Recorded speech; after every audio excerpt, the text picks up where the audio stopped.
लंबी चौड़ी बहू। ये प्रेम कहानी शुरू होती है दिल्ली से नोएडा जाने वाली बस में।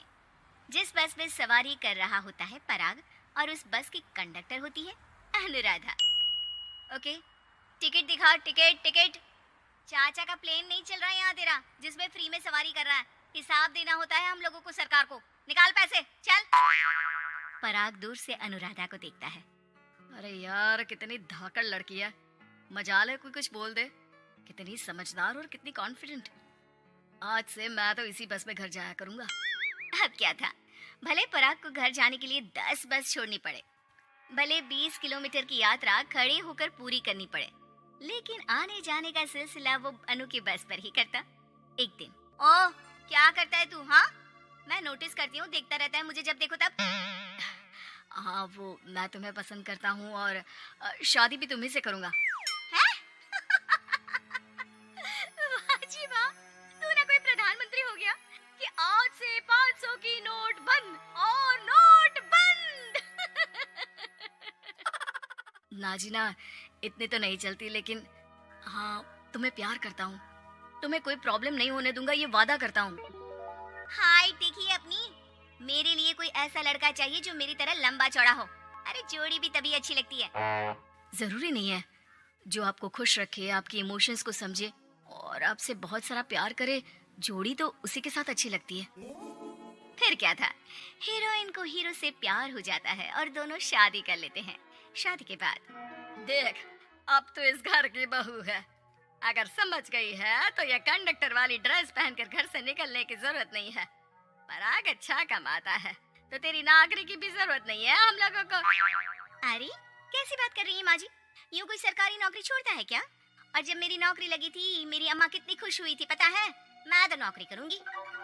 अरे नौकरी करेगी तो डंडे से मारूंगी, और हाँ, जो निकली घर से बाहर ना तो हाथ पैर तोड़ दूंगी और घर से बाहर निकाल दूंगी, देख लेना। अनु को समझ में नहीं आता कि वो सास को कैसे समझाए कि सरकारी नौकरी लगना आसान बात नहीं होती, और उसने इस नौकरी को पाने के लिए कितनी हार्ड वर्क की थी। रात को अनु पराग से बात करती है। देखो पराग, मैं नौकरी करना चाहती हूँ। मुझे नहीं पता था कि तुम्हारी माँ को मेरी नौकरी से प्रॉब्लम होगी, वरना। ऐसी बात नहीं है, मैं माँ को समझाता हूँ। अगले रोज, देखो माँ, महंगाई का जमाना है और मेरी प्राइवेट नौकरी है। आज है कल का पता नहीं। वैसे भी अनु की सैलरी मेरी सैलरी के बराबर है। अगर ये भी नौकरी करेगी तो हम लोगों को जिंदगी जीने में आसान हो जाएगी ना। सास को बेटे की बात समझ में आती है और वो अनु की नौकरी के लिए मान जाती है। अगले रोज, बेटा, बहू, तुम लोगों को लेकर मुझे कुल देवी के दर्शन के लिए जाना है, तो रविवार को दोनों सुबह ही तैयार हो जाना। अगले रोज दोनों तैयार हो जाते हैं और कुल देवी के मंदिर पहुंच जाते हैं। क्या संतोषी बहन, ये कैसी बहू ले आई हो? बहू बेटा लग रही है और बेटा बहू।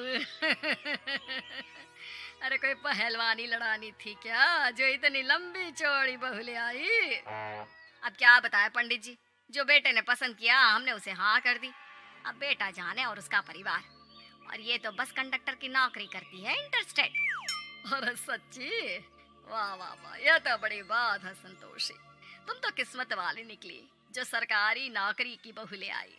ये तो वही बात हो गई कि घी के लड्डू का कोई शेप थोड़ी ना देखता है तो घी का लड्डू ही। सास को बहू की तारीफ सुनकर बिल्कुल अच्छा नहीं लगता।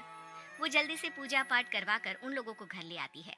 एक रोज, संतोषी बहन, तुम लोगों का घर बड़ा अजीब सा लगता है।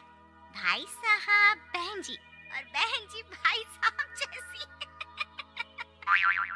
अरे बस किया कर, सरकारी नौकरी देखी तो हाँ बोल दिया, और इतना भी क्या, पैसे की चिंता। चलती हूँ, खाना बनाना है। क्यों, बहू नहीं बनाती क्या खाना? अरे नहीं, वो तो नौकरी करने जाती है ना, तो उसके आने से पहले खाना बना देना पड़ता है।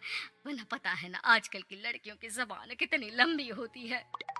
तेरी बहू की तो कुर्सी तोड़ने वाली नौकरी है। यहाँ बैठती है जैसे उठकर ऑफिस में बैठ जाती है, फिर क्यों थक जाती है कि खाना भी नहीं बना पाती। मेरी बहू भले कंडक्टर है, लंबी चौड़ी, लेकिन बता रही हूँ, सारा दिन सवारी से मत्था पच्ची करती है, लेकिन मजाल है शादी के बाद एक दिन भी मुझे किचन में जाने दिया हो ना जी ना। दोनों पड़ोसन वहां से चली जाती है। सास बाजार जाती है और एक ट्रेड मशीन ले आती है। अरे माँ जी, इस उम्र में आप घर पर जिम खोलेंगी? अरे तेरे लिए लाई हूँ, रोज चलाकर 2 घंटे इस पर, पतली हो जाएगी। और खाना कम खाया कर, जब देखो बकरी की तरह मुंह चलता रहता है तेरा। वाह जी वाह, एक ही तो शौक है खाना खाने का, वो भी रोक दो। हाँ, लेकिन सास तो सास थी, बहू के खाने से लेकर एक्सरसाइज सबका हिसाब किताब रखने लगती है। अरे मैं मोहल्ले वालों को बताकर रहूंगी कि मेरी बहू भी शिल्पा शेट्टी की तरह पतली हो सकती है। वही बहू बस में जब सवारी का टिकट काट रही होती है, उसे चक्कर आ जाता है और वो गिर जाती है। सवारी हैरान परेशान हो जाती है और ड्राइवर को वहाँ बुलाती है। अरे शहर नहीं थी हमारे कंडक्टर साहिबा, लेकिन जब से शादी हुई है बकरी बन गई है। सास को तो बस इनके खाने की ही लगी रहती है।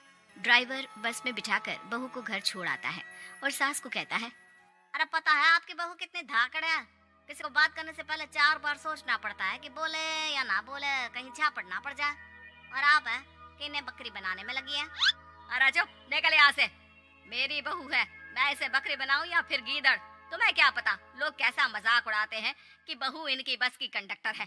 बोलो, मुझे कैसा लगता होगा? अरे काम तो काम होता है माँ जी, वो छोटा या बड़ा नहीं होता। खैर जैसी आपकी मर्जी, चलता हूँ मैं, नमस्ते। ड्राइवर वहां से चला जाता है। बहू ठीक हो जाती है। एक बार आधी रात को कोई संतोषी का दरवाजा खटखटाता है। अरे इतनी रात में कौन आ गया? मेरा घर है, कोई पुलिस स्टेशन की घंटी नहीं जो बजाए जा रहे हो। खोल रही हो दरवाजा। जैसे ही दरवाजा खुलता है, सामने वही पड़ोसन खड़ी होती है जो अनु की कुछ दिन पहले बुराई कर रही थी। मेरी बहू के पेट में दर्द हो रहा है, उसे जल्दी अस्पताल पहुंचाना जरूरी है। हाँ तो पहुंचाओ, और जल्दी लड्डू के साथ खुशखबरी भी सुना देना। हाँ, काहे हमारा दरवाजा पीट रही हो? अरे सुनो तो, अपनी बहू से कहो ना कि सरकारी बस को थोड़ी देर के लिए दरवाजे बुला ले। क्या है ना, कोई साधन नहीं है अस्पताल ले जाने के लिए। सास अनु को कहती है और अनु बस को बुलाकर पड़ोस वालों की मदद करती है, जिसके बाद पूरे मोहल्ले में अनु की तारीफ होने लगती है। सच में लंबी चौड़ी बहू के साथ साथ लंबा चौड़ा दिल भी है बहू का।